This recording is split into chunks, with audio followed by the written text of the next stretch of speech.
Why does everybody keep on hiring me? All of my work is shit. Hello, I'm the Nostalgia Critic guy. Remember it so you don't have to. And we're still in Shyamalan month. You know, when you think about it, this guy has brought so much joy into our lives.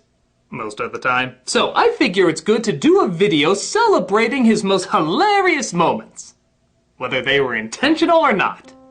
M. Night Shyamalan has created a style so convinced of its amazingness that it proudly welcomes no changes whatsoever. Thus, we keep getting the same mistakes over and over, allowing them to grow into something so strange and unrecognizable it becomes a laugh riot. So, the best thing we can do is go over the funniest ones and praise them for bringing us so much enjoyment.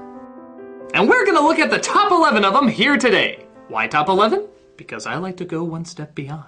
So, sit back and enjoy the top 11 funniest M. Night Shyamalan moments.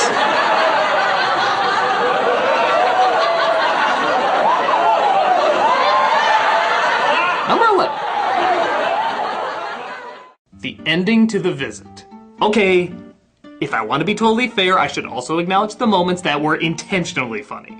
Whether you like it or not, most people agree that it's definitely one of his better ones and that the best moment is in the end. The whole climax of this film feels like a punchline to a perfectly written joke we didn't even know was being told to us. Even if you do figure out what's going on, that just makes the build-up all the more hilarious. Like you peeked behind the curtain early, but what you saw was so funny you can't wait to see the rest of the audience experience it. It's one of the few times that a perfect balance of fear and comedy are projected on the screen, and both are enjoyably effective. I can't say too much more without giving it away, so let's just say you should rent it and see for yourself. Those who've seen it will probably agree, it's shit your pants funny. See what I did there, those who saw it? Shh! Number 10. Cypher Rage. I'm sorry, I still can't say it. Cut to the clip of the puppet. Cypher Rage! It's hard to say whether this was Shyamalan's fault or not, as Will Smith took over a lot of the writing for this film, but nevertheless, the name of Smith's character in this cinematic bomb after Earth has got to be one of the silliest things ever. How could anybody say that name and continue a sentence with any seriousness? If you're a Mystery Science Theater 3000 fan like me, you immediately start quoting this. Bridge, large meat. Flint, iron stag. Bolt, Vanderhuge. There's plenty wrong with this movie, but by far there is nothing funnier than just the mere mentioning of the stupidest name ever put in his films. Oh, can we hear you say it again? Denied! Well, I'm gonna laugh anyway. Number 9. The twist to the village. Okay, hold on. No, screw it! The fact that everybody could guess this twist is what makes it so funny! The setting appears to be in the 19th century in a village that's out in the middle of nowhere where everybody says you can't leave because monsters will get you. Just from that, take a guess what the twist is. You're right! Your first immediate thought is right. It's modern day!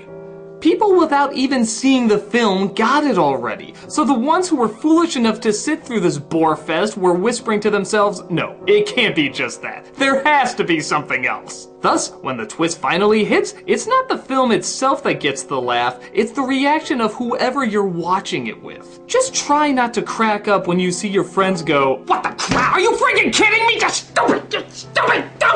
It's the twist we could so see coming that we're actually pissed off that we got it ahead of time. Most of the time we're usually proud if we can call it, but with this one, without even seeing the movie and we can catch on? That's just friggin' ridiculous. Nevertheless, the reaction it gets from anyone who sees it will have you rolling on the floor every time.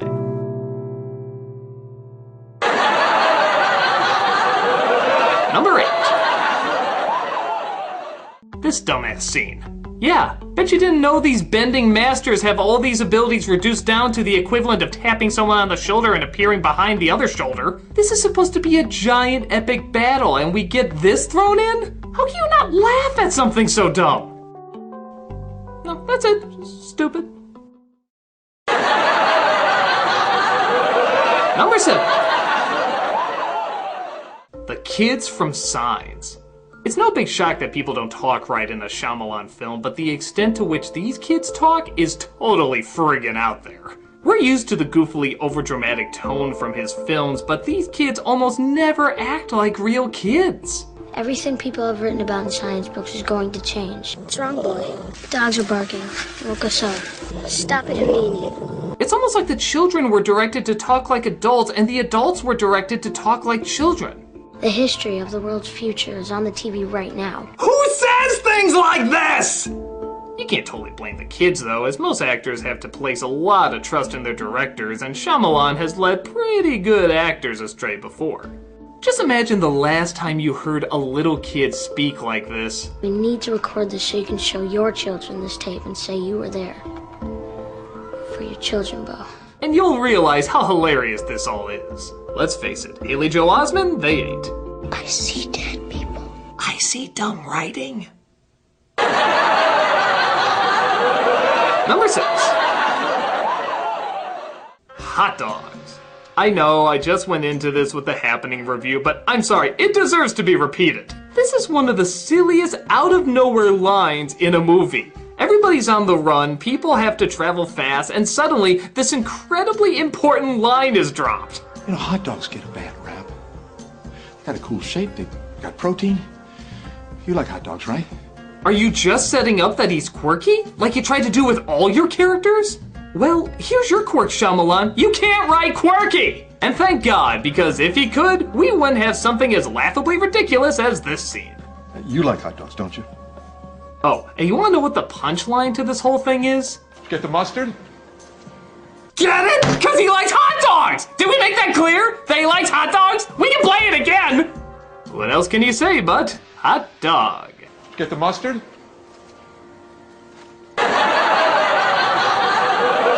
Number 5. Jelly side down.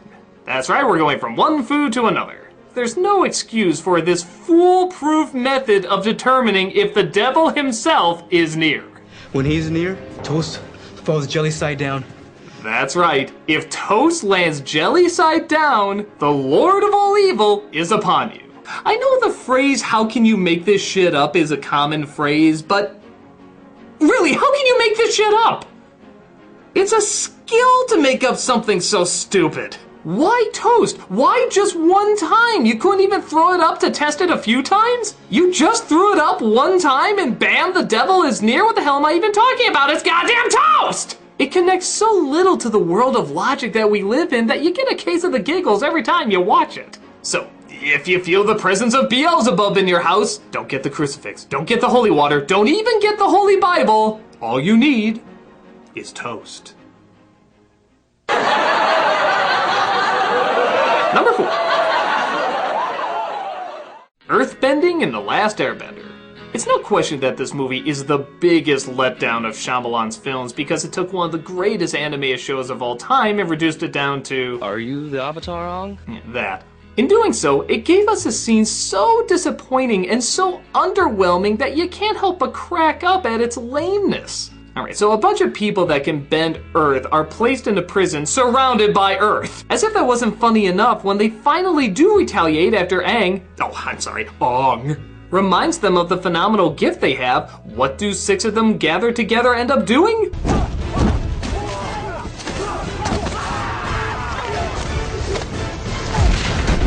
Even if you don't know that the earthbending on the show has done so much more, the mere buildup of these guys marching towards them just to fling a pebble at them is phenomenal. Look at that. It wouldn't crush Wile E. Coyote, it's so measly. I'd say Boulder Dash if I actually got to see a Boulder Dash. Lame! Number 3. The dumbest aliens ever. Everybody in science is supposed to be terrified of these creatures from another world, but when you really analyze why, you find there's very little threat to them. Not only do they pointlessly graffiti our cornfield, not only do they set all their attention on this one farm that poses no threat, not only do we find out their weakness is water, which covers the majority of our planet, not only did they bring no weapons to fight our race at all, but the one thing these aliens are always thwarted by is wood. Yep, whether it be a wooden door, a wooden board, pretty much anything from a chopped up tree will stop them in their tracks. If I told you there was an evil force that wanted to kill you and its only weakness was water and wood, you'd be as intimidated as, well, earthbenders imprisoned by Earth. This is no doubt the most pathetic invasion that has ever taken place. I'd be more afraid of a spider climbing up my drain than these jokers. Still, their inability to do, well, anything is certainly one to keep you chuckling.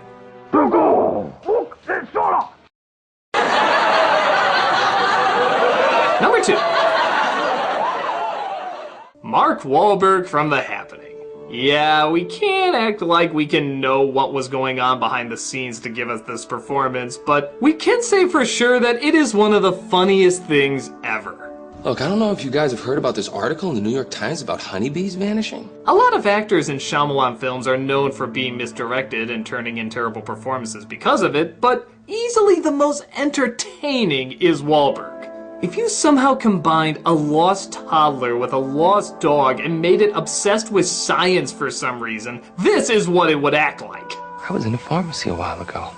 There was a really good-looking pharmacist behind the counter. At first you think, maybe it's because he's a teacher. I mean, a lot of times teachers have to talk in an exaggerated tone, even to high schoolers. But as the film keeps going, you realize this is his whole performance.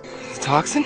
I'm just going to talk in a very positive manner. It's so funny to see this actor who is associated with being a pretty talented badass just act so intriguingly lost. He doesn't know what the hell he's doing, he just knows he's throwing his all into this misguided direction.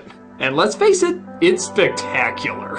It's not like he's hurting for any future roles or good performances, but it is nice to know that no matter what, nothing will ever be as enjoyably worse as this one. What? No. And the number one funniest M. Night Shyamalan moment is the entirety of Lady in the Water. Okay, so everyone likes to say that The Happening is the best so bad it's good Shyamalan movie. Well, to them I say, did you even see Lady in the Water? While I admit The Happening is more consistently funny, the choices made in Lady in the Water are so dumb, so desperate, so perfectly insane that it's amazing. It's spectacular. It's unbelievable. This isn't something where you feel like a lot of people came together to make a film. This just feels like a lot of people were following the orders of a complete mental case. Total insanity, complete Looney Tunes. Anything that will make a dramatic, interesting story is replaced with absolute craziness. It's mad ramblings of the best kind. You know what? I can't do it justice here. I need to do an entire review of it. Yeah, I know you hate these to be continuous and everything, but I'm sorry, there's no way this film can be summed up in just a number one spot. It needs to be looked at in great detail to appreciate how friggin' hilarious it is. Even if you've seen it before and you didn't think it was as funny as The Happening, you need to see it with me. Please, I'll love the company. I'll show you the sheer lunacy and brilliance of this masterpiece. So, stay tuned next week as I look over what I consider the funniest Shyamalan movie ever made. I'm the Nostalgia Critic, and I can't wait! No! Oh, wait for it!